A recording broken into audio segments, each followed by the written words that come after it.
muchas gracias por venir, muchas gracias por estar aquí. Adelante. Pues nada, pues muy buenas tardes a todos y diría que en esta época en la que, como diría que creo que fue Octavio Paz que lo dijo, en la que los espejos de la razón multiplican las cámaras de tortura, es para mí un enorme placer, una alegría y un estímulo poder entablar un diálogo con una eminente socióloga que además es amiga, que es Cristina Santamaría. Y entonces, bueno, los sociólogos son aquellos, les sociólogos que ahora se dice, son esas personas que se preguntan qué pasa con nuestra sociedad, cómo cambia, qué es lo que está realmente pasando, ¿no? Y claro, eso es en unos tiempos de tan enormes transformaciones una cosa muy importante. Y además los sociólogos, la sociología, tiene mucha relación con la antropología que estudia, digamos, la diversidad en los diferentes sistemas culturales, en las culturas, en diversidades lingüísticas, etc. Y también tiene mucha relación con la etnografía. En el siglo pasado, la antropología ha sido muy contestada, muy atacada y con el argumento, que ciertamente es pertinente, de que en el fondo ha sido cómplice del colonialismo. Pero hoy día la antropología, o los antropólogos dicen que hoy día la antropología está preparada, está lista para emprender su nueva misión, la de ser la teoría práctica de la descolonización del pensamiento, decolonización del pensamiento, ¿no? Bueno, yo quería en este diálogo básicamente tratar dos temas. Por yo diría que la traducción y por el otro lado digamos, la violencia de la imagen, la violencia de las imágenes. Y si luego diera tiempo, también me podría ser interesante, o un tema que me interesa también, es, digamos, la relación o la colonialidad y la función paterna, que necesita tiempo. Pero ya el tema de la traducción es enormemente complejo y viene muy al cuento. Porque precisamente en el momento en el que los europeos se encuentran con el nuevo continente, con los pueblos americanos, ahí es un tema clave, porque ¿qué pasa? O sea, yo al hacer esta exposición... ¿Me vas a dejar hablar en algún momento? Sí. Perdón.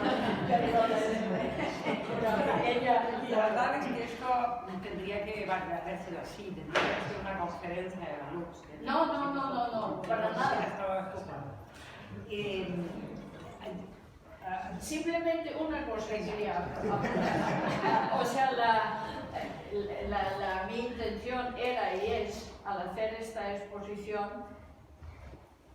ser una invitación a tomarse en serio la otredad, que es uno de los temas, es una asignatura, digamos, pendiente de la vida del occidente. Bueno, por supuesto, agradecimientos a todos, a Eva por haberme propuesto esto, a la Caja Negra por ser anfitriones de toda esta circunstancia. No sé si os habrá dado tiempo a ver la exposición. La exposición es una exposición de la que yo sí quiero hablar también, aparte de los temas de lo que tú quieres hablar. Pero una exposición que me parece que corresponde situarla en una voluntad particular, que es muy propia de Eva, que es la voluntad de, por una parte, denuncia y por otra parte, homenaje a cuestiones muy diversas que ella ha venido trabajando a lo largo de su vida, de su trayectoria plástica, y que en este caso toma el tema de las lenguas. Y particularmente el tema de las lenguas latinoamericanas, lenguas de las que en este último, prácticamente en estos últimos 2 siglos y pico han desaparecido 73 lenguas, lo cual es una barbaridad. Son 73 lenguas que han desaparecido, siempre violentamente. La desaparición de una lengua es siempre una circunstancia de violencia y una terrible pérdida para la historia, para la realidad. O sea, no solo para la perspectiva de cómo miramos la historia, sino para las realidades circundantes, para lo diacrónico y para lo sincrónico. Y al mismo tiempo es una circunstancia muy grave para la cultura en su totalidad. Porque cuando hablamos de lengua, permitidme decir alguna obviedad, pero marquemos un poco las circunstancias o el marco. No estamos hablando de que se pierden alfabetos, se pierden culturas enteras, se pierden formas de sensibilización con la realidad, se pierden formas de nombrar la felicidad y la desdicha, la esperanza y el desasosiego, y en esos 4 puntos cardinales la vida en su totalidad. Es decir, que cuando estamos hablando de lenguas estamos hablando de esa posibilidad de no de contactar con la realidad, sino de construir, que es una cosa muy distinta a contactar con la realidad. Gombrich, en un señor que es más propio de estos ámbitos, en un libro magnífico que se llama Arte e Ilusión, dice en un momento: la palabra hace pronunciable a la realidad que en sí es muda e indiferenciada. Si solo este acercamiento que tenemos con cualquier forma de lenguaje que nos acerquemos a ella hace pronunciable y construible la realidad. No es que la realidad está ahí, la realidad es ese constructo y ese vínculo que vamos construyendo todos. Por eso me parece que la dimensión y la importancia de esta propuesta expositiva de Eva que acoge la Caja Negra hay que pensarla en esa, más que particularidad, en ese panóptico que significa realmente el tema de las lenguas para todas las culturas, en todas las culturas. Por lo que en ese sentido, la desaparición de 73 lenguas, parece que en el mundo son 700 y pico, lo cual es grave para la humanidad en su totalidad, porque la pérdida de estos lenguajes que construyen los mundos es de alguna forma una deshumanización en el sentido técnico. Somos menos humanos en la medida en que no aceptamos esa variedad, y en ese sentido, pues, de alguna forma, esta mirada esperanzadora que señalaba Eva sobre el tema de la antropología creo que es absolutamente necesaria y correcta, y que al mismo tiempo debería ser un grito urgente para las gestiones políticas, administrativas de diferentes sitios del mundo. Yo tomo la propuesta de Eva de hablar de traducción, de violencia de la imagen, de colonialismo, y si podemos de función paterna, que no es una cosa muy diferente a la cuestión del colonialismo que estamos contando. Pero a mí me parece que estaría bien comenzar a hablar un poco del tema, si me permites, Eva, del tema de tu trayectoria y de cómo llegas aquí. ¿Cómo llegas al tema de los lenguas? Una mujer que ha trabajado en temas tan distintos, pero que, si me permites, yo quiero rescatar un tema que aparece mucho en la trayectoria de tu obra y que me parece que es estupendo, que es el tema de las minerales, o también podríamos llamarlo las materias primas, como tú misma me llamas. Porque las lenguas son materias primas. Son materias primas de aproximación a lo que es esas manifestaciones en la vida de esta cultura. Entonces, Eva, que ha trabajado pues en las minas de Rodalquilar, en las de Río Tinto, en las canteras de Menorca, nombro estas que son las primeras que me vienen, pero muchas otras más también, poniendo en evidencia la fuerza de lo que ella misma llama la escultura negativa, es decir, que la escultura no está solo en lo que se construye, sino en lo que va quedando, en la oquedad de lo que queda, vinculado a lo que se ha quitado. Bueno, a mí me gustaría, Eva, que lo primero que nos cuentes es cómo es en la experiencia personal llegar a esta propuesta de trabajar con las lenguas como materia prima. Bueno, de acuerdo. ¿Cómo empiezo yo o cómo llego yo a las materias? Pues mi punto de arranque o mi punto de partida, cuando yo hace ya muchos años, o sea, al final principio de los 70 hago mis primeras exposiciones, mi punto de arranque es el que no quería hacer afirmaciones desde mi subjetividad, desde el yo. Eso lo descartaba por completo. Entonces, ¿por qué? Pues porque no estaba de acuerdo con la sociedad en la que me había tocado educarme, etc. Y entonces, bueno, sabía que, claro, nosotros nos hacemos a través de la herencia, o sea, nos transmite a través del lenguaje, de la educación, de la cultura, pues arrastramos toda la herencia. Y yo precisamente quería liquidar eso. Y entonces, ¿qué me quedaba? Pues ir a algo que es así y que las propiedades de las materiales son así, sea yo de esquimal o india o española o austríaca o lo que sea, ¿no? El hecho de que la sal sea higroscópica, el hecho de que el mercurio amalgama el oro, etcétera, etcétera. O sea, materias, y simplemente dar a ver las propiedades de las materias, ¿no? Y eso, claro, poco a poco me llevó, o sea, yo también hice cosas, o sea, todavía sobre bastidores y sobre lonas o sobre lienzos, pero muy rápidamente yo dejé los bastidores, los colores, etcétera. Entonces ya empecé a trabajar desprendidamente, o sea, vamos, sin eché fuera el bastidor, eché fuera los colores, etcétera, etcétera. Y entonces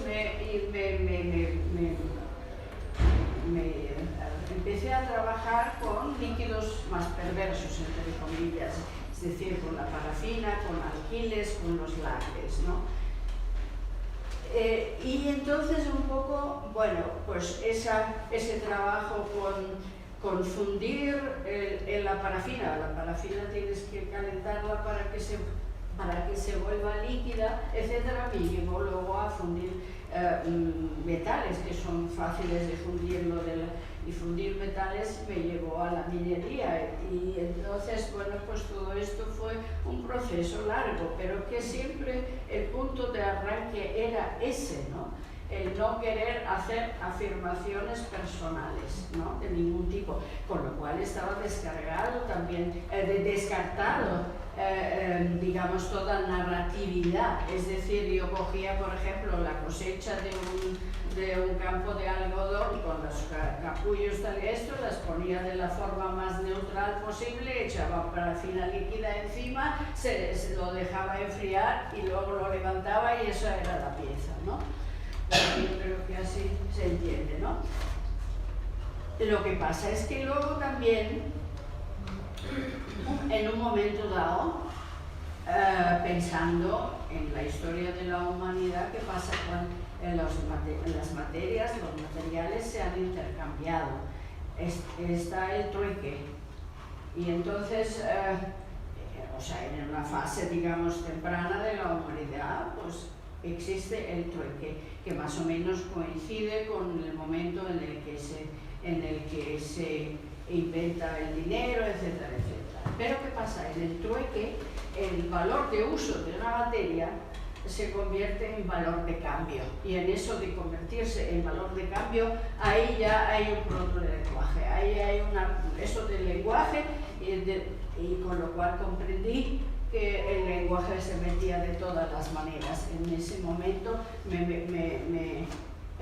me vuelvo más permisiva con elementos narrativos, ¿no? Cuando ya hago cosas como la ruta de la seda o aquello que hice en la Caixa de Barcelona, el Noche decían, ahí hay una cierta narratividad, porque partía del lenguaje precisamente como sacando una ficha del lenguaje. El hecho de que, digamos, la palabra ocho y noche en todos los idiomas indoeuropeos solamente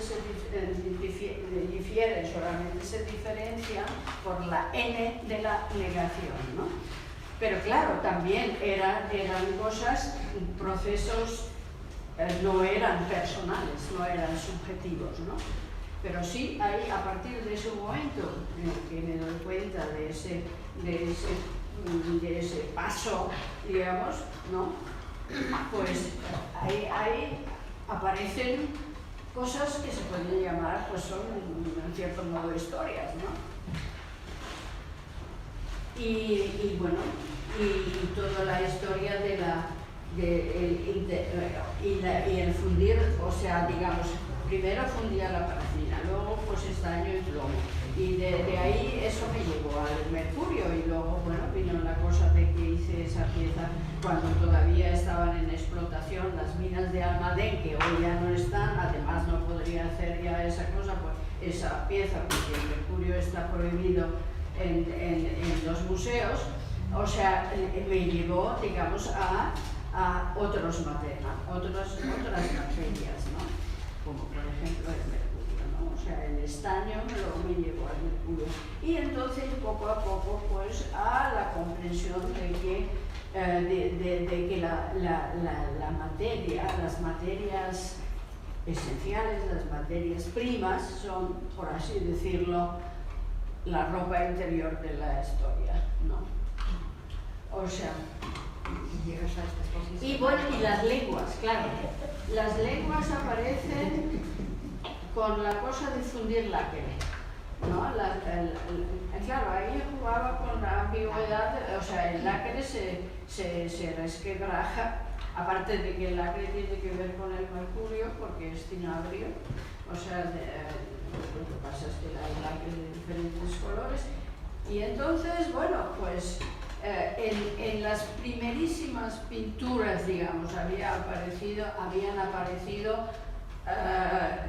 formas, o sea, simplemente era dejar que se extendiera el líquido de la pintura, pero que tenían las formas de lengua, pero yo no lo había aceptado, digamos, esa asociación o, digamos, ese contenido semántico, ¿no?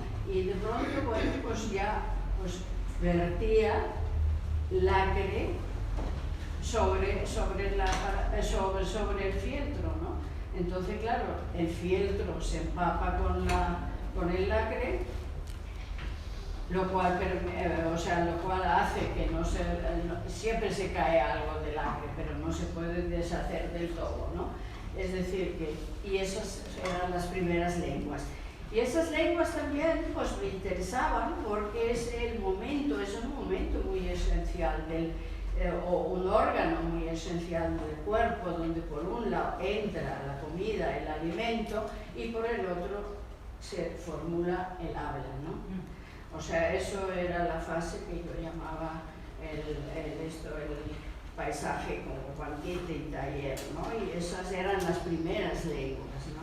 Y mucho más tarde, es decir, en el año 2000, hacemos una exposición sobre todas tus lenguas. Y dije, mira, pues, ¿por qué no? Efectivamente. Y ahí es cuando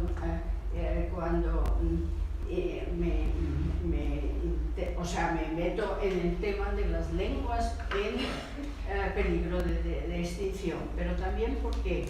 Porque al mismo tiempo me dicen de intervenir, de hacer una exposición en un edificio muy cerca del Museo Patio Herediano, que es el Museo Nacional de Escultura, donde se guarda la gran escultura barroca y renacentista española, de intervenir ahí. Es un edificio prodigioso, maravilloso, de esos que hay así conservados tal cual.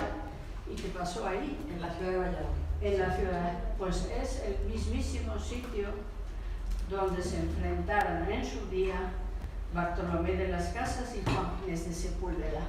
Es decir, que en esas mismas, la famosa controversia de Valladolid, la disputa de Valladolid. y que ha sido eso me impresionó muchísimo, ¿no? El que existe el edificio todavía tal cual y además que a mí me dejan la posibilidad de intervenir ahí. Y bueno, esa disputa de Valladolid donde se imponen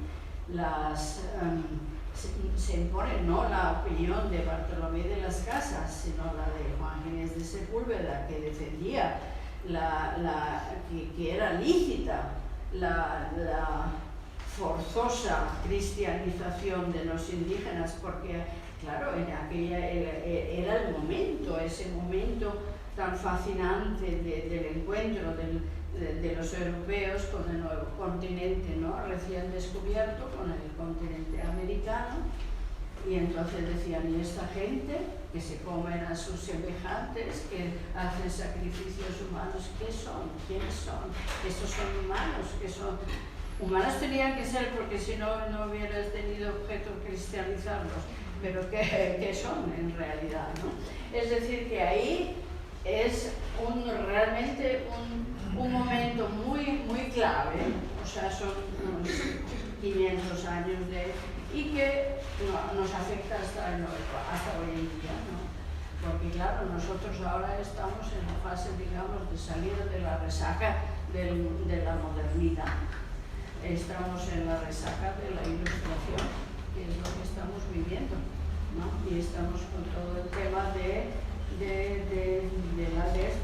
colonización, ¿no? Que todavía la tenemos ahí, bueno, sobre la mesa. Espera un poquito para llegar aquí, me parece que ha estado estupendo que contaras un poco el sentido de esta exposición. Después a mí me gustaría de todas formas que nos cuentes un poco la perspectiva, porque hay cuestiones muy inquietantes en nuestros paneles, en estas paneles, no sé cómo las llaman. Pero el panel, ¿no? O sea pero me parece importante. Nada más que por cerrar esta trayectoria que ha contado así tan brevemente, me gustaría decir, o sea, nombrar una cuestión que la propia Eva señala en uno de sus trabajos. Dice, lo que a partir de sus viajes que ha hecho a diferentes sitios donde los minerales, las materias primas están presentes, lo que a partir de sus viajes tuve claro es que la gran escultura del siglo XIX y del XX ya no había que buscarla en Rodin, Maillot, González o Medardo Rosso, ni siquiera en Tatrin o Brancusi, con todo el cariño que les tengo, sino en la escultura negativa de las grandes obras de transformación del entorno, como lo son Corta Atalaya, el Río Tinto, el Canal de Suez o las minas de voluntad artística expresa, y sin embargo verdaderas huellas dactilares y radiografías del pensamiento de la época y verdaderos monumentos negativos de la revolución industrial. Yo tengo la impresión de que lo que ha contado Eva y esta síntesis, que también es de ella, da un poco la cuenta de la originalidad de la aproximación y de una cuestión que yo creo que está implícita en lo que has dicho y que es muy evidente, pero que antes de entrar al colonialismo me gustaría preguntarte qué es tu compromiso moral, tu perspectiva ética en tu propia obra estética. ¿Cómo lo ves? Bueno, yo creo que digamos los artistas hoy día de nuestro ámbito occidental más conscientes buscamos un poco incidir o buscar, digamos, esa brecha por la que podemos meter, digamos, la palanca para hacer reventar las costuras, ¿no? De un sistema que nos hace polvo, ¿no? En el fondo a todos.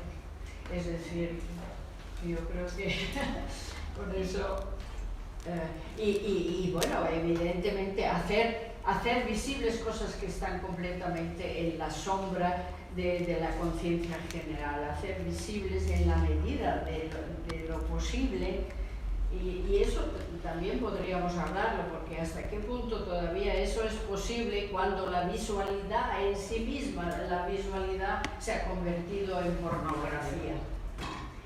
Es decir, pero aún así, digamos, sacar a la luz lo que está en el ángulo ciego, ¿no? En el ángulo ciego de nuestra visión de la historia, ¿no?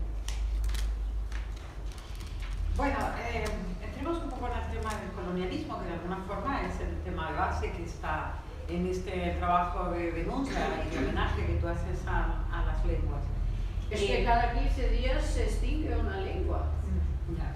Eso no, la gente no es consciente de eso, ¿no? Entonces, bueno, un poco sí, también llamar la atención sobre esa riqueza, sobre esa enorme riqueza de idiomas, de tradiciones, de culturas, y que no están en la conciencia general de la gente y que están ahí a punto de extinguirse, ¿no? De hecho, hay una... Porque, perdona, porque no es que sean esas tradiciones o esas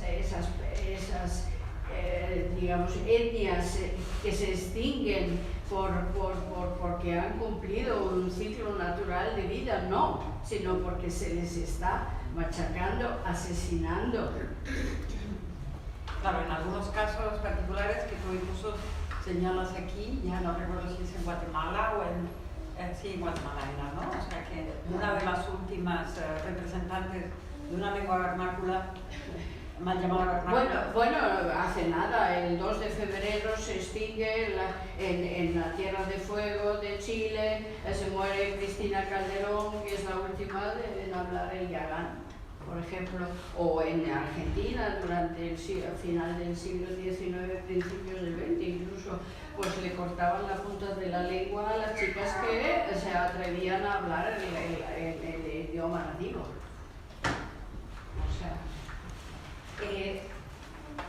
me interesa mirar el tema del colonialismo que está presente en esta propuesta, en esta exposición, y al mismo tiempo un poco el tema de la evolución del colonialismo, para que evidentemente es un tema imposible de agotar en este momento y mucho menos en esta tarde. A mí me gustaría de todas formas para tratar de señalar cómo es que yo tengo una perspectiva que el colonialismo no solo no ha ido a menos, sino que ha ido a más y más gravemente. Tengo aquí un libro de un excelente amigo y un libro que yo recomiendo mucho, que es un pequeñísimo libro que se llama La presunta autoridad de los diccionarios, que va a otras derivas y a otros temas, pero que hace un recorrido muy interesante y en un momento, si me permitís, hay una cuestión que tiene que ver justamente con la controversia de Valladolid y el momento posterior a la controversia de Valladolid, donde en este libro Javier López Marcán dice: el arzobispo Toribio de Mogrovejo desplegó una actividad incansable y tal, y llega a tierras americanas. De Valladolid llega a tierras americanas. Entonces dice, a poco de llegar convocó y presidió el tercer concilio limense, hoy podríamos decir limeño seguramente, 1582, que se ocupó de la evangelización de los indígenas y aún de los esclavos negros. Y en él se acordó que la predicación de la doctrina cristiana se realizara en las lenguas vernáculas. Para ello creó una facultad de lenguas nativas en la que coincidieron en el virreinato del Perú 17 lenguas diferentes. En la Universidad de San Marcos, hecho realmente insólito para la época, mandó imprimir un catecismo trilingüe llamado Doctrina Cristiana y Catecismo para la Instrucción de Indios, en 3 columnas, castellano, quechua y aymara, que tenían que por lo menos aprender los alumnos de la universidad, y por supuesto eran las lenguas que circulaban por Lima, del que existe una hermosísima edición facsímil hecha por el CSIC en 1985. Con estos antecedentes no es extraño que ya en el siglo siguiente el obispo Alonso de la Peña Montenegro escribiera un itinerario de párrocos indios con frases como la siguiente: los sacerdotes que ignoren el quechua pecan gravemente y serán considerados ineptos para la administración de los sacramentos. Por lo que la inmersión en las lenguas nativas pasaba a ser una especie de obligación en la forma de realización de ese vínculo, que no dejaba de ser colonialismo, pero era de otra forma y otra dimensión. La experiencia peruana, no voy a verlo todo, quedaros tranquilos, la experiencia peruana es similar a la de México y a la de otros virreinatos, y capitanías generales. El Tercer Concilio Provincial Mexicano en 1585 adoptó criterios similares a los que había adoptado un par de años antes el Concilio de Lima. Desde ese punto de vista, aquí nos metemos realmente también en un tema muy complejo como es el tema del colonialismo, porque en la complejidad del tema del colonialismo es no solamente el tema que tan legítimamente tú expones, que es el tema de las lenguas nativas americanas extinguidas o en proceso de extinción, sino también la cuestión de cómo se va produciendo, en nombre de la globalización, el deterioro de otras lenguas, incluida, por ejemplo, el español. Y creo que desde ese punto de vista, junto con lo que señalaba Eva, es el tema de la dimensión, ya no solamente simbólica de las lenguas, sino del capital económico que son las lenguas. Porque las lenguas es capital económico. ¿De dónde sino una lengua franca como el inglés, tan poderosa y con tanto poderío? ¿Y de dónde en las publicidades que vemos en la televisión una marca como Renault tiene como eslogan Forward for You? Renault, en España, Forward for You, ¿de verdad? Pues sí, de verdad. Esto es así. Quiere decir que los procesos de colonialismo no solo no han terminado en el siglo XIX, sino que siguen complejizándose y haciéndose cada vez más violentos en los procesos de dominio de ciertas lenguas. No hace falta decir, porque seguramente muchos de los que estáis aquí, que las universidades españolas para consolidar, indexar artículos, exigen que sean en inglés. La Universidad Española. ¿Tú cómo lo ves? No, claro. Por eso yo quería un poco hablar también de la traducción. Es un tema enormemente complejo, precisamente cuando se trata de pensar ese momento cuando se encuentran los europeos con el continente americano. De hecho, yo pienso que después de la caída del Imperio Romano, ese momento donde se encuentran los europeos con los pueblos americanos es el momento de más largo alcance para los occidentales y además el más fascinante. O sea, yo debo decir que y me estoy un poco yendo por las ramas, pero desde el día que entramos por la pandemia en el confinamiento, que fue como el 13 de marzo de 2020, lo he hecho con este tema. Al meterme en este tema, de este choque, digamos, de culturas, digamos, de ese encuentro de culturas también, o de ese encuentro, no he hecho más que descubrir cosas y unos personajes absolutamente fascinantes, pero que en el primer momento de ese encuentro todavía precisamente la necesidad era enorme de que los españoles que llegaban ahí, los misioneros y etcétera, y los funcionarios y de estudiar las lenguas, y de hecho los estudiaban y eran unas cabezas muy poderosas, porque en un año se estaban haciendo, digamos, sermones en quechua o haciendo sermones en aymara o en náhuatl, es decir, que no era cualquier cosa. O sea, en el fondo la animadversión, digamos, o la imposición del castellano viene después, viene hace 200 años, y viene cuando precisamente esos pueblos vienen con la independencia, que más o menos ahora son unos 200 años, ¿no? O sea, no es pero claro, porque claro, en el primer momento, si tú llegas y quieres entrar en contacto con el otro, necesitas entenderle. Si este otro habla otro idioma, necesitas traducirlo. Entonces es muy interesante cómo realmente, cómo Cortés, no sé si conocéis la historia, pero cómo Cortés llega a poder entenderse con Montezuma. Pues como se produce una curiosa triangulación. Resulta que había habido dos náufragos, españoles que naufragan de la costa de Yucatán, que son Jerónimo de Aguilar y Gonzalo Guerrero. Y bueno, como son dos, no los matan, sino se quedan ahí en el pueblo y con el tiempo van aprendiendo el maya. Más tarde, ellos aprenden el maya. Más tarde viene, o sea, no sé cómo se entera Cortés de que hay por ahí en un pueblo hay unos españoles, ¿no? Pero a él, mientras tanto, le habían regalado unas 19 esclavas. Una de ellas resulta que sabía 2 idiomas y que lo que sabía es el azteca y el maya. Y entonces Cortés comprendió que eso era una oportunidad para él fantástica y ya lo soltó a esa mujer que es la famosa Malinali, que luego se la llamó la Malinche. Entonces, entonces fue ahí, entonces estos sabían el maya, la chica esta podía traducir lo que los españoles habían traducido al maya, del maya al azteca, y de entonces así podía del español llegar al azteca, ¿no? Y así es como él pudo luego establecer el contacto con Montezuma, ¿no? Es curiosa esa triangulación, ¿no?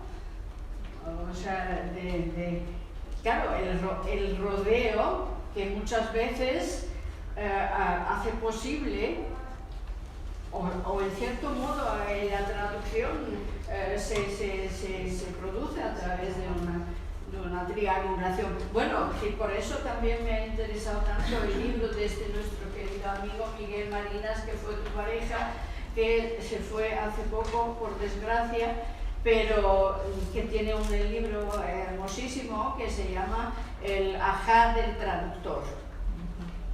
Y en él no solamente hace un relato muy hermoso de la infancia del español, cómo el español, digamos, de un latín venido a menos, con abundantes aportaciones del árabe, se va formando, sino también dice cosas muy hermosas sobre la traducción. La traducción es encontrar caminos donde no los había antes, ¿no? En fin, hay muchas cosas muy... también la traducción nos ofrece algo enormemente valioso, que es la experiencia de la extrañeza, de una extrañeza que sin embargo no es lo inefable. Es decir, es encontrar una manera, otra de decir las cosas. Es decir, de ahí es muy bonito el tema de la traducción, muy interesante. Y por ejemplo, me ha interesado también mucho el libro de Esperanza López Parada, que se llama... Esperanza López Parada tiene un texto sobre esta misma exposición que es realmente estupendo, sí, y que yo no sé si está aquí o si... Sí, está disponible en la web, en la expo se puede descargar. Lamento que no esté aquí Esperanza, pero os recomiendo especialmente, os recomendamos ese texto estupendo de Esperanza López Parada. Bueno, y ella tiene un libro que se llama El botón de seda negro. Y ahí también hay un matiz que me ha interesado mucho, que ella estudia ahí, digamos, la transculturación, sobre todo en el sentido, o sea, de que estos cultos nativos se enfrentan al cristianismo. Y el hecho de que, y dice que el sacramento más importante no es el bautismo, es la confesión. Y entiende la confesión como una traducción, y es cierto, en cierto modo, confesarte es traducirte a ti mismo a un código moral, ¿no? Y a un lenguaje. Y a un lenguaje, etcétera, ¿no? Eso también es muy interesante. Porque ahí se pone muy en evidencia, y yo creo que el ejemplo que es magnífico en el libro de Esperanza López Parada, que toda forma de nombrar es una interpretación. Claro. O sea, que no hay, no solo la traducción, o sea, la sola capacidad de poder expresarse poder expresar uno lo que quiere, lo que siente, lo que le parece, Exacto. lo que quiere o lo que no quiere, es una interpretación no solamente del qué decir, sino del cómo decir. Sí, lo que tú decías el otro día que me gustó mucho, pues al sujeto, ¿qué es lo que le sujeta? La lengua. Claro. ¿Qué es un sujeto? Normalmente, cotidianamente, se utiliza sujeto como sinónimo de individuo. Y desde las ciencias sociales siempre señalamos, no hay nada más opuesto que un individuo y un sujeto. Un individuo es alguien cerrado sobre sí mismo, es alguien individuo, es alguien que no tiene influencias, que no está condicionado. Un sujeto es alguien sujetado. ¿Y a qué está sujetado? Al orden simbólico de su referencia. Por eso no hay nadie que sea toda la cultura, pero no hay nadie que pueda estar fuera de la cultura a la que pertenece. Con todo el conflicto que es cuando decimos cultura, casi podríamos pensar que estamos poniendo a trabajar conceptos, pero literalmente a trabajar. A trabajar. No lo hacemos por sacar, pongámoslos a trabajar. O sea, que esa cuestión de una sujeción no quita la transgresión, no quita el conflicto con la tradición. Eso es, porque está la historia por medio y nos estamos moviendo en esas variedades. O sea, que son conceptos que ponemos a trabajar. Y ahí es donde me parece estupendo, una vez más, este trabajo de poner a trabajar conceptos de algo que queda no solamente invisible, sino, como bien decías tú, en las sombras, pero en las sombras casi intencionadas, algo que no se nombre, que mejor silbar y mirar a otro lado, que no lo metemos siquiera, ¿no? Creo que en ese sentido es una cuestión que no solamente atañe de forma muy particular a España, sino posiblemente a toda Europa. Y ahí rescato la dedicatoria del libro de la Sala del Traductor de Miguel, que es una bellísima dedicatoria a sus nietos, que dice que hablan la lengua de Europa, que es la traducción. Porque Europa asume que su lengua es la traducción, porque su riqueza es esa variedad de culturas y de enfoques y de miradas que tiene, o se hunde criticando el mundo de la burguesa. Pero si lo hace en inglés y ya se ha subordinado a eso, esa crítica está perdida y esa batalla está perdida.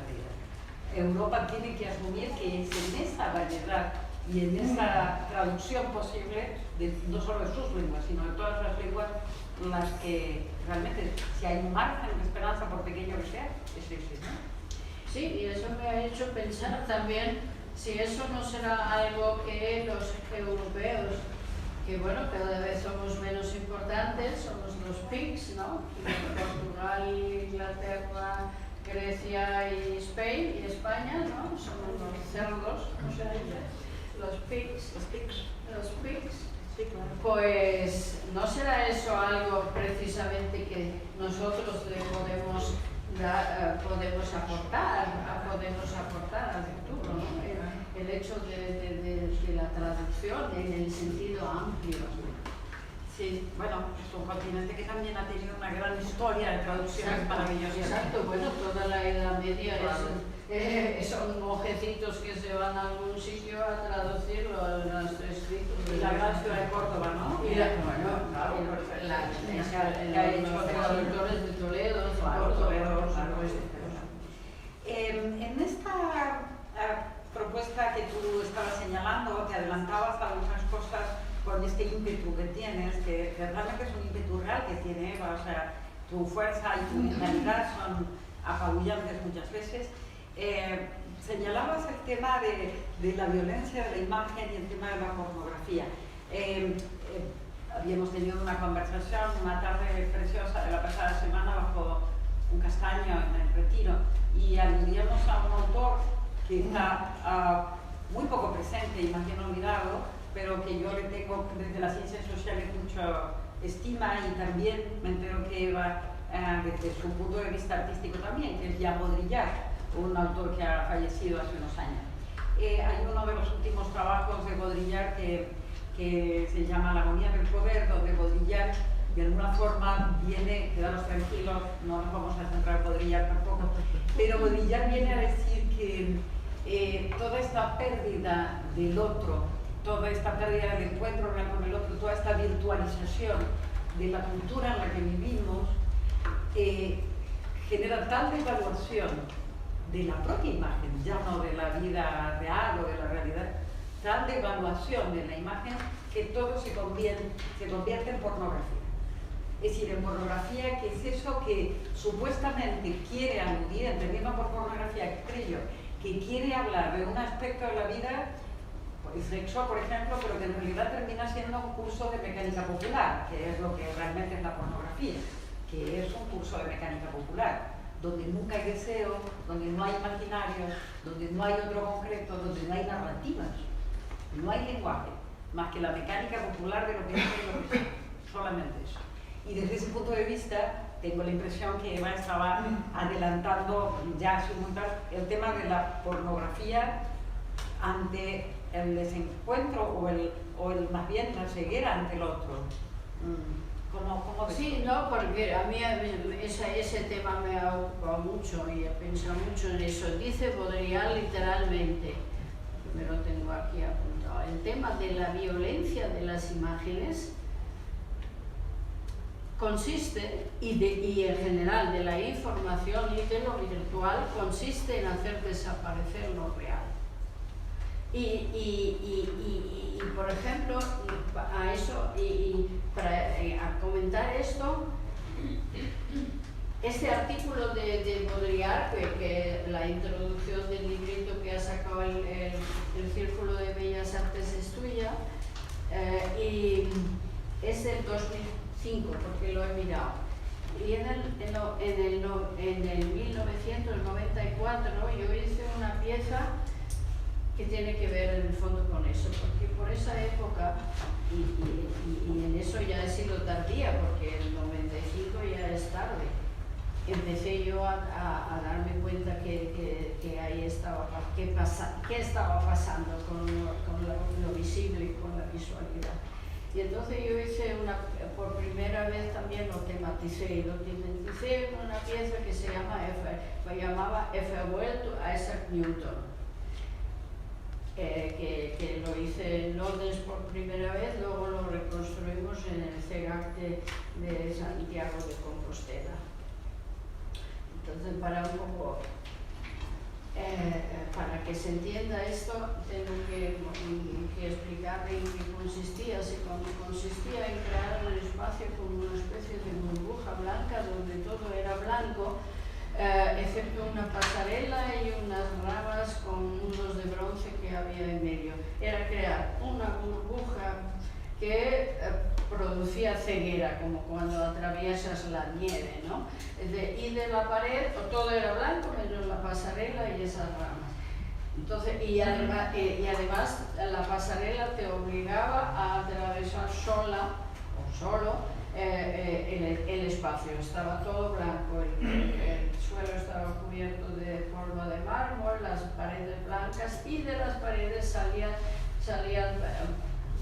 cosas todas como heladas, que estaban cubiertas de parafina. Había un barco partido por la mitad que salía de la pared, y había una escoba metida, o sea, todo helado. Es decir, era crear una burbuja blanca que te produjera ceguera, ¿no? Como cuando tú atraviesas la nieve, un paisaje en la nieve donde no hay contornos, tú no ves nada, pues es ceguera, ¿no?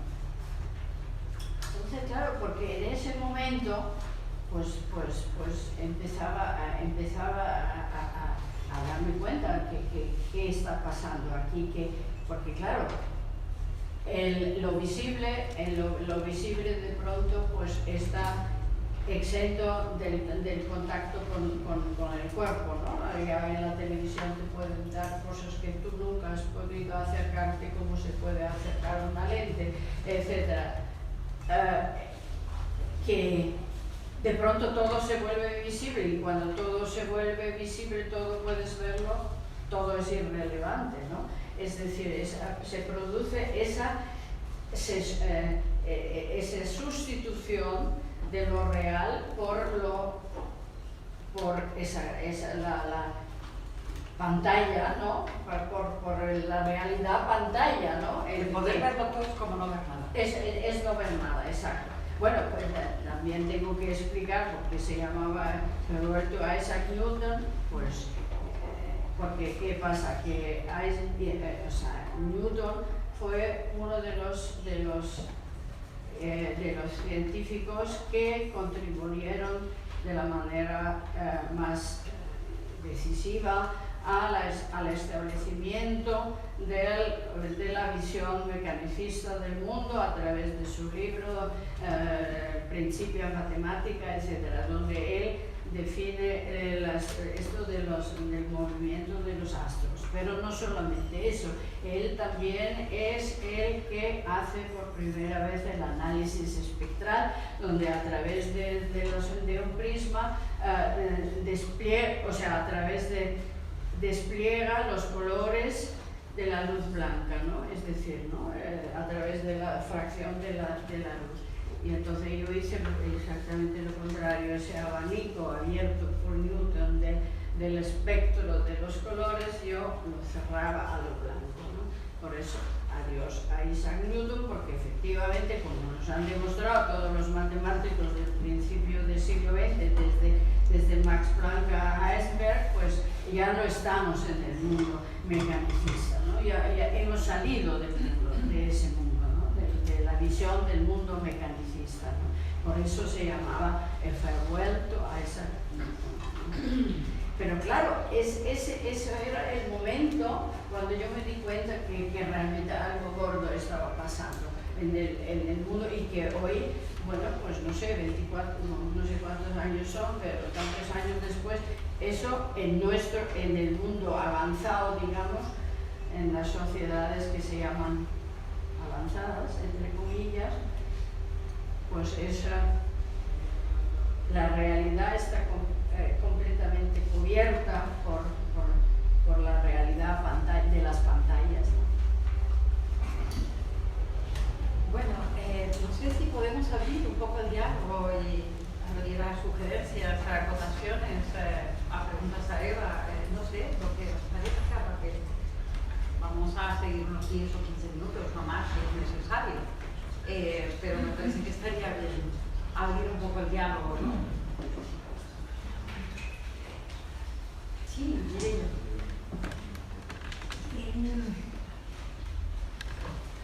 Esto que hiciste totalmente de acuerdo, tal y cual, pero me parece que también hay que prestar atención a las lenguas modernas que hemos intentado sacar en el propio España. Sabemos todo lo que Franco pidió esto, pidió lo otro, y después a las lenguas que nacen, que porque hay muerte y nacimiento de lenguas, pero todas las que nacen ahora parece que sean de segunda clase. Por ejemplo, el Spanglish, eso es la aberración del inglés, como si el español no fuera aberración del latín. Y el Spanglish no es una lengua porque se está mal hablada, está porque se utilizan unas palabras, porque hay gente que va a otros lugares donde no tenían las cosas que utilizan y lo hacen de una manera españolizada. O hay, por ejemplo, el Black English, que también se llama Bonis, que estaba absolutamente, esto es un lenguaje del gueto. No, eso es un lenguaje que se ha hecho por muchos centenares de años y que tiene unas reglas. Y Jules Jordan en esta universidad en Berkeley abrió unas clases de gramática para racionalizar y se encontró que el Black English tiene unas reglas muy precisas justamente. Entonces, claro, yo creo que preocuparse mucho por los que desaparecen, pero observar mucho las que aparecen también. Por supuesto. Porque y tan recientemente hemos intentado que desapareciera el catalán. En un momento dado, cuando hay una escuela en catalán, parece que no sé qué, y después todo el mundo va a estudiar inglés. Una escuela bilingüe catalana no, pero una escuela bilingüe inglés, welcome. O sea, que es todo, que es una cosa en evolución, ¿no? Que está siempre, es un tema sobre la mesa siempre. Estoy de acuerdo, estoy muy de acuerdo, porque claro, el error sería pensar el lenguaje como una sustancia estática. Claro. El lenguaje no es eso, el lenguaje se está continuamente modelando, continuamente está cambiando, como decía el otro día muy bonito alguien, los idiomas se hacen regalitos, ¿no? O sea que el español, bueno, eso sí que hay una cátedra, creo, donde se estudia la influencia que han tenido ciertos idiomas nativos en el español, porque hay un montón de idiomas, de palabras que el español ha adoptado de ahí. Del árabe, del tal, incluso de las lenguas americanas, ¿no? De las lenguas americanas. O sea, toda esta cosa de una palabra que inevitablemente es transversal a todos los españoles de cualquier lado que se habla con la palabra cancha, es una palabra inca. O sea, y bueno, para no hablar de para no hablar del fútbol, chocolate, chicle, joya, sí, es árabe. exacto. por cierto, creo que está Esperanza López Parada, que no sabía que estaba aquí, ya supongo que olvidaron qué tal. Pero Esperanza López Parada es una gran especialista en estos temas. Sí, a lo mejor ella quiere decirnos algo. Acércate, acércate, por favor. Bueno, aparte de felicitar, aparte de felicitaros por la exposición, felicitar a Eva muchísimo por la exposición. No, pero sí que nos podemos sentar somos pequeños. No, yo sí comentar una cosa respecto al colonialismo, porque me ha interesado mucho cómo has asociado una de las paradojas del colonialismo. Fernando.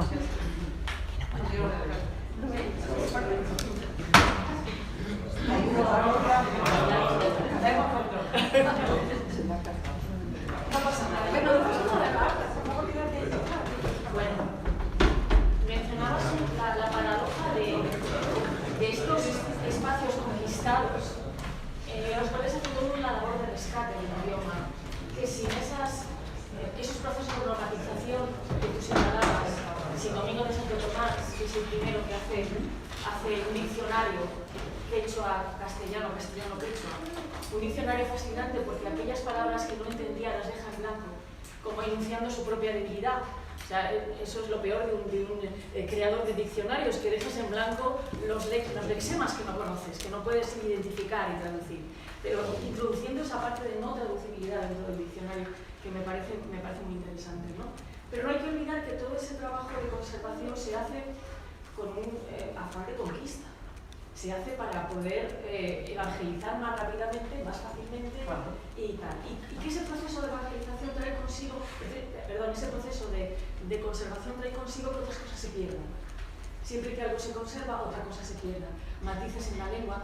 En el Perú hubo un ejercicio de generalización del quechua. Se decidió que quechua, había tales variedades, que quechua se iba a utilizar, porque se podían aprender todos los dialectos del quechua. Como entonces, con el euskera, claro, más lejos. se normativiza y eso significa que hay toda una serie de matices de dialectos, de otras lenguas, de otras percepciones que se pierden. Era el caso que yo metía en el texto, que te gustó mucho, de la palabra brenoites, sí, que empleaba mi madre en Galicia para llamar a los murciélagos.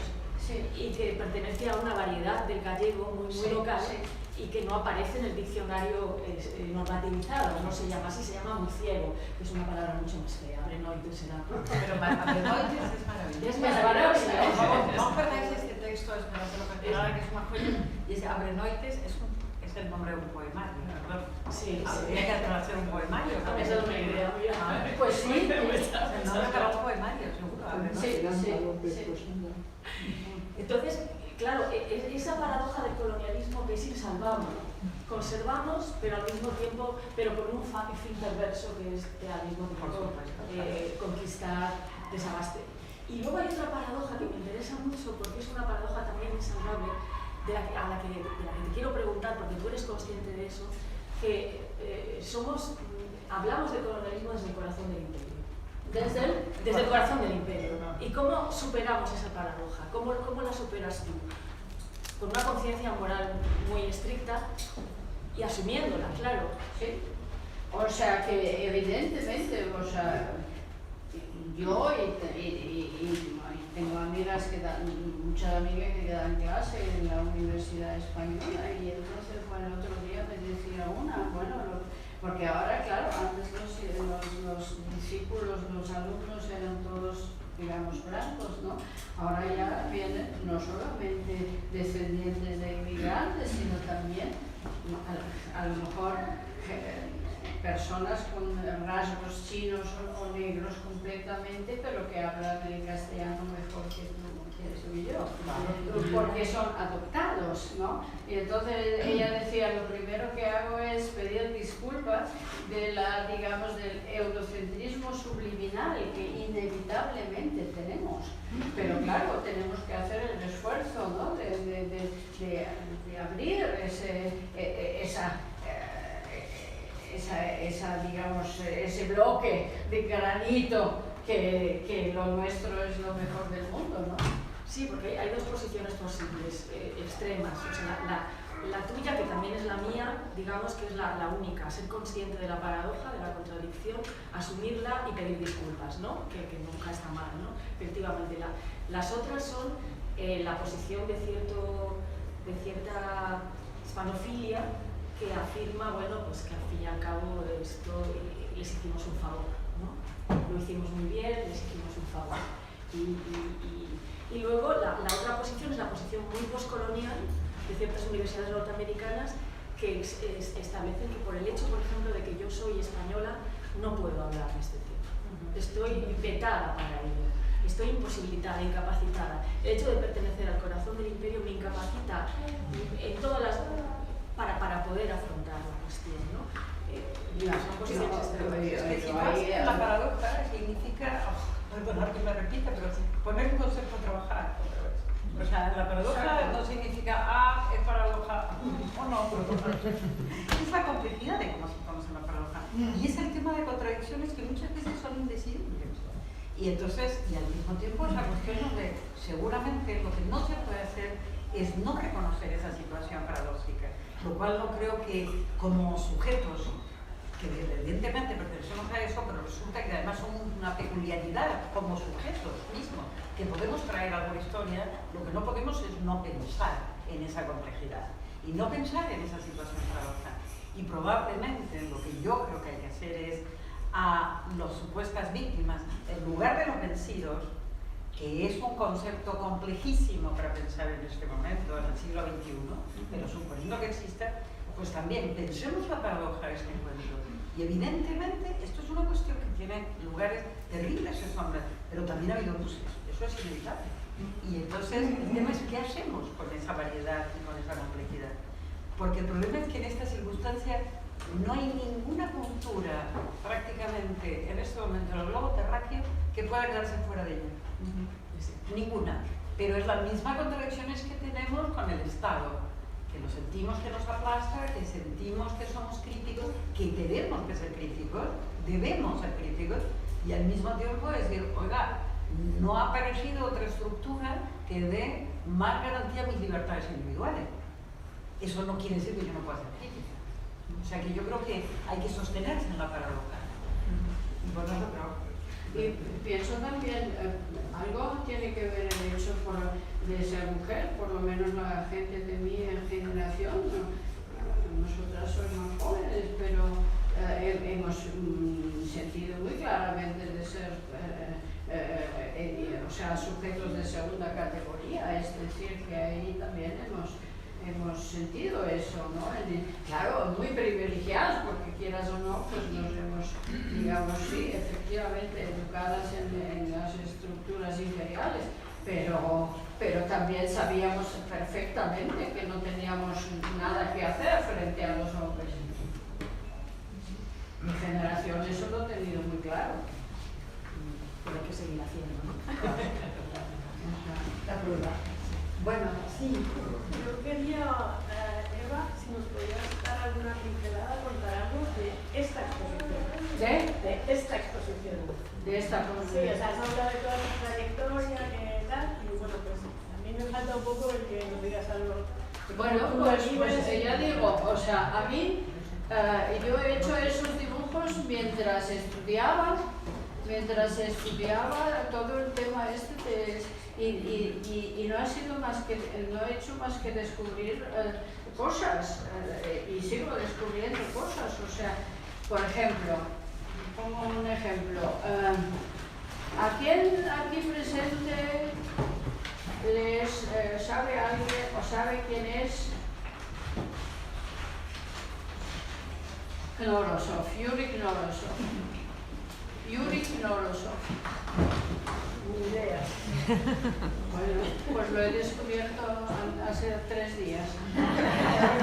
Pues, y es una cosa, es el Champollion de Mesoamérica, lo que significó Champollion, que descifró los jeroglíficos egipcios, lo hizo Yuri Knorosov para Mesoamérica.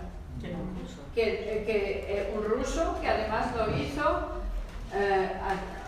hizo sirviéndose de los apuntes o de los manuscritos de Diego de Landa, otro personaje. O sea, yo no es que he hecho desde el 19, desde el 2019, no he hecho más que descubrir personajes impresionantes, y mientras estudiaba y eso, hacía esos dibujos, ¿no? Y son el resultado de esos días en la pandemia, que bueno, pues estudiando por un lado esos personajes, Fray Bernardino de Sahagún, Diego de Landa, Jerónimo de Aguilar, Malinali, etcétera, etcétera, personajes impresionantes. Y todos los sociólogos y antropólogos que precisamente han empezado a reescribir, digamos, el encuentro de estos dos mundos, los europeos y el continente americano y sus pueblos, desde su lado del Atlántico, ¿no? Es decir, que han empezado a reescribir todo esto, y ahí hay mucha gente muy importante también. Por ejemplo, está el que aparece en esta serie, que es Aníbal Quijano. Esa es la serie Aníbal Quijano. Aníbal Quijano fue uno de los pioneros, uno de los primeros peruano que empezó a reescribir la historia, digamos, de esos encuentros, ¿no? De esos dos continentes. Y así mil cosas, o el náhuatl. Bueno, el náhuatl es un idioma de los mayoritarios en que todavía se hablan, afortunadamente no es uno de los idiomas que están en peligro de extinción, lo hablan más de 1,5 millones de personas. Incluso creo que hay una academia de la lengua náhuatl, hay del náhuatl, del maya y del zapoteco, tengo entendido. Pero claro, hay una enormidad de otros idiomas, ¿no?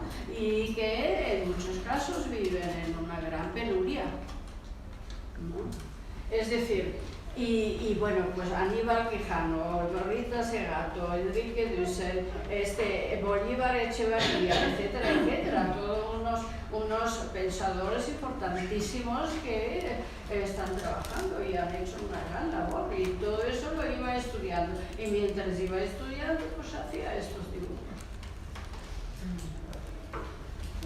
A mí me ha resultado muy interesante y me ha dejado también muy intrigada la conexión que habéis hecho, Cristina y Eva, al hablar un poco sobre estas cuestiones de la traducción. Además está la escritura muy presente, ¿no?, en estas obras tuyas. Sí, porque a veces son como apuntes que me hago. Sí, no, y luego con la visualidad. Habéis terminado hablando de la visualidad a través de Baudrillard. ¿La qué? La visualidad. Lo visual. Lo visual, ¿no? Esa superpresencia de lo visual, ¿no?, en nuestra época, que casi oculta la realidad, ¿no? Entonces me interesa mucho cómo ha llevado la conversación ahí y cómo conectáis estas cuestiones, ¿no? Estas ideas de visualidad, escritura y traducción. Igual es una pregunta un poco abstracta. No, a mí me parece tan concreta que creo que los términos están vinculados entre sí.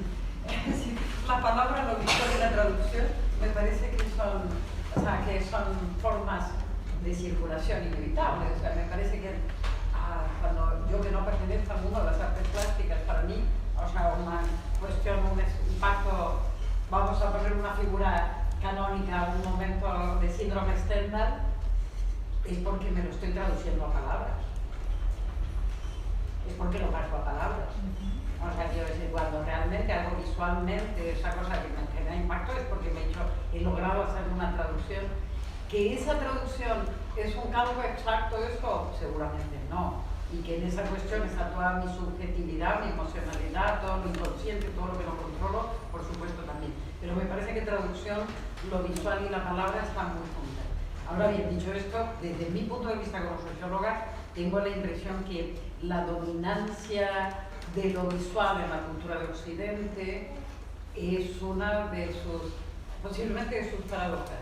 Es lo mejor que tiene y lo peor que le pasa. Sobre todo visto desde hoy, por lo que hablábamos, ¿no? De que la visualidad se ha convertido En pornografía. Porque nada tiene valor para nosotros la visual. Es tan poderoso, es tan omnipresente que pierde valor en sí mismo.